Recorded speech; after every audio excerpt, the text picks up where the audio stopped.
সুস্থতা অনেক বড় একটি নিয়ামত। আল্লাহ তাআলা যাদেরকে সুস্থ রেখেছেন, আলহামদুলিল্লাহ প্রতিনিয়ত শুকরিয়া আদায় করুন। যারা অসুস্থ আছেন তাদের জন্য প্রার্থনা করুন এবং আল্লাহ তাআলার কাছে বেশি বেশি ইস্তেগফার করুন। ইস্তেগফারের মধ্য দিয়ে আমাদের জীবনে অনেক ধরনের পরিবর্তন আসে।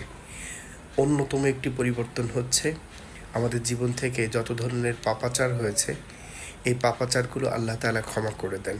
পাশাপাশি আল্লাহ তাআলা রহমতের বারিধারা বর্ষণ করেন। বান্দা যখন আল্লাহর কাছে বারবার ইস্তেগফার করতে থাকে, ক্ষমা চাইতে থাকে, ক্ষমা প্রার্থনা করতে থাকে, তখন আল্লাহ রাব্বুল আলামিনের অনুগ্রহ এবং দয়া সেই বান্দার প্রতি বর্ষিত হতে থাকে। অতএব আমি আপনাদের সকলের কাছে উদাত্ত আহ্বান করব, বেশি বেশি করে ইস্তেগফার করুন। ইস্তেগফারের মাধ্যমে জীবনে অনেক পরিবর্তন আসে। আপনি আপনার জীবনে পরিবর্তন চাইলে ইস্তেগফার করুন বেশি বেশি।